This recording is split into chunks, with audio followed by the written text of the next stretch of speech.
What's up, guys? Welcome back to another fabulous life of Natalie. Today I decided to go downtown, and as you can tell, we're gonna be talking about my fitness journey, taking a beautiful walk, some scenery, and go from there.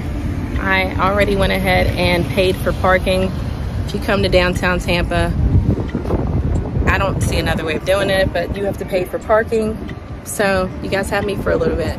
Make sure you like, make sure you stay continued, because at the end of the video, we're going to go over or show my transformations that I've made along my fitness journey. So yeah, check me out. All right, guys, we're going on a little walk. I chose the hottest day. I think you guys remember me saying it'd be so hot and humid in Tampa. Well, today's one of those days. Really hot, really humid.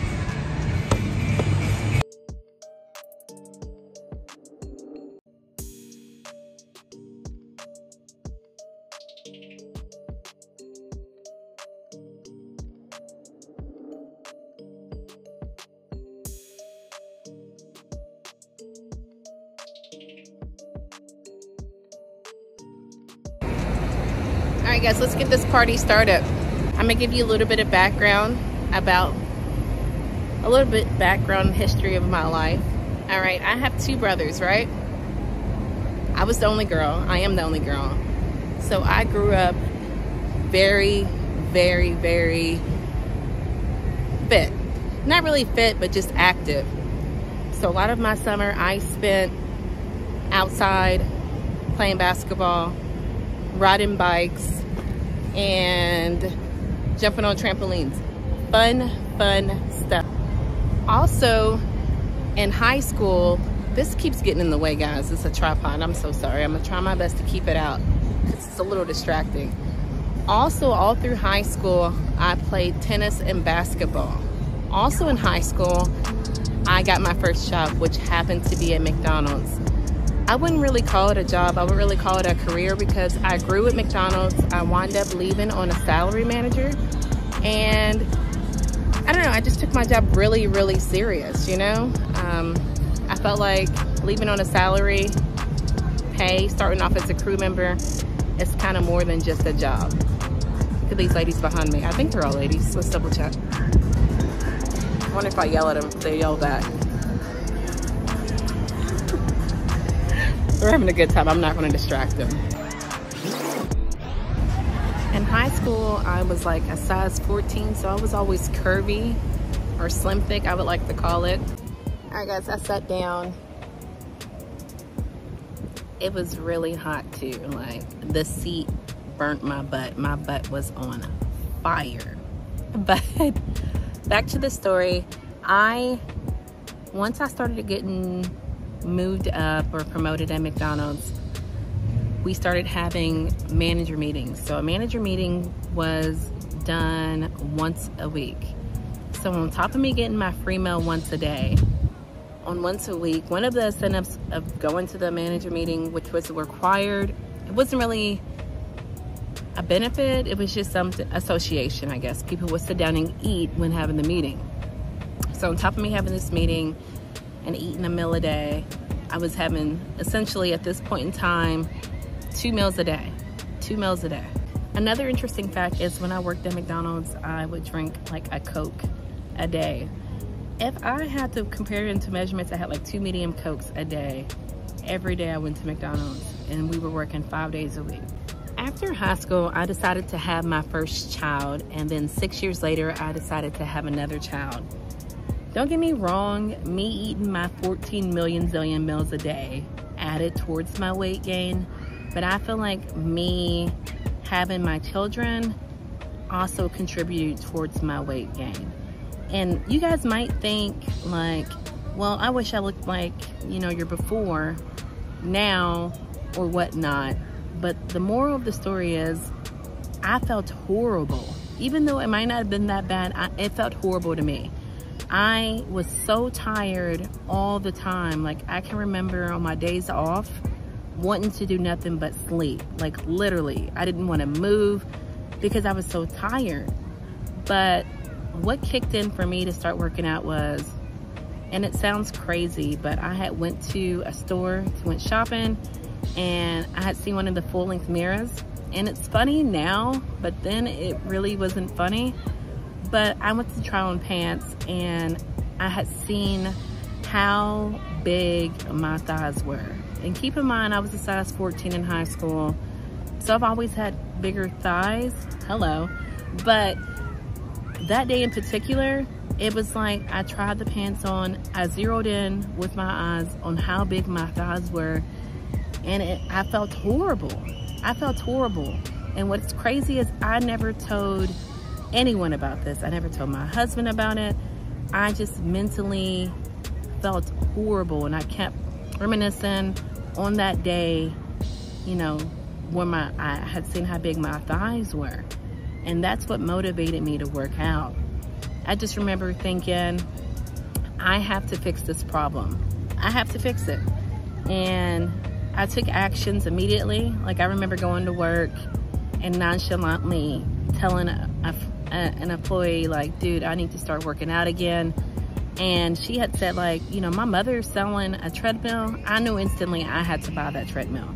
The kind of person I am is, if I know a problem, I try to think of a way of fixing it. If I have 1,000 problems, I try to think of 1,000 solutions to fix it. So I knew I had to buy this treadmill and start my fitness journey, because the more I thought about how big my thighs were, the more self-conscious I got. I can compare it to depression, and it sounds crazy. I've never in my life experienced depression, besides one other period in my life that came later on. My father had passed away, but yeah, I knew I had to fix the problem. So also keep in mind that when I started my fitness journey, there was like no YouTube. There was YouTube, but there wasn't videos. Like now when I get on Instagram, there's fitness videos every blink of the eye. But back then, there was absolutely zero. So in my mind, I knew I had to do cardio to lose weight. And the highest, or the maximum weight I was weighing at this time was 260 pounds. So I was a big woman. It was crazy. So eventually when I got the treadmill, I started running 2 miles a day. Back then I was working 8 hours a shift. So I would either run before work or run after work. When I got promoted, I wound up working 9 hours. I still made time to put my miles in, guys. I stopped drinking Coke every day, and I switched to a gallon of water. Still to this day, I drink a gallon of water. The essential properties of drinking a gallon of water is water does give you energy, believe it or not. And then also water helps decrease body fat. So, and then it makes you feel full. Think about it. If you're really, really hungry and you're like, shoot, I don't have any food, if chug down a gallon of water, or the most you can at one time, it's gonna make you feel full for a period of time. At McDonald's during that time frame, because I worked there for 12 years, they really didn't have a really healthy menu. They did have salads and grilled chicken, so I started eating healthy. I was like, dude, I cannot keep eating this bread. I cannot keep eating Big Macs, fries, Cokes a day. So I changed my food menu. I started eating grilled chicken wraps, and I started making grilled chicken salads, or eating 2 grilled pieces of chicken patty with a lot of water. Also during that time frame, I still love coffee, don't get me wrong, but I don't know if you consider it coffee if it's 15 creams, 15 sugars. It's probably just sugar milk. But each day, what I started doing was taking away 1 and 1. So eventually I got down to 14 creams and sugars, 13 creams and sugars, so on and so forth. So I started drinking my coffee black. I started doing intermittent fasting, where I would just drink water and coffee. I would fast up to 12 hours. It sounds crazy, but I would eat my last meal at night, and then I would sleep at night. When you're sleeping, that kind of counts towards your intermittent fasting. And eventually, like 5 or 6 hours into my next shift, I would start to eat healthier, or eat nice food. And I didn't do this when I worked at McDonald's. This happened at a different job after McDonald's. And I'm kind of glad I didn't do it at McDonald's, because one thing about intermittent fasting, guys, is the moment you smell food when you haven't ate for, you know, 15, 16 hours. It kind of reminded me of Walking Dead. Have you guys seen Walking Dead? It kind of reminded me of a zombie of Walking Dead. The moment you smell food, when you're fasting, you want it automatically, no questions asked. So I'm so glad I wound up working at a warehouse afterwards when I started my intermittent fasting journey, because I remember being stations and stations away from the break room, but the moment I would smell someone cooking food, it would kind of be like, what you cooking? What is that? You know what I'm saying? And another thing about this journey, guys, is that I ran into the craziest stuff. I never thought it was a big deal about what other people eat, but when I started this fitness journey, when I would go in the break room at the same company that I worked with, people would question me on why I'm eating a certain thing. Like, why aren't you eating pizza? The way this guy told me one day, like, oh, you just eat green beans, edamame beans. But he was like, you just eat green beans and vegetables. And I'm just like, okay, like, why is that a big deal? Like, my food is my choice. So consider that. So eventually, from eating healthy, intermittent fasting, running my 2 miles a day, I dropped down from 260 to 180. And I'll show pictures, so make sure you continue to watch. And I thought, oh my God, this is too skinny. Like, even my husband was like, Natalie, you look like you own that stuff. You need to gain weight. So eventually, I started to strength train. I started strength training because I wanted a little bit more muscle tone. And I had eventually ran into a guy that helped me strength train. And he would say that, you know, my body is different, it's unique. I can definitely get an hourglass shape. So I focused on toning till I got an hourglass shape. The one thing about fitness, guys, that you have to remember is it's based on consistency. It's based on consistency. I started to associate going to the gym. It became unhealthy for a minute, I'm not gonna lie, because I started to get upset if I didn't go.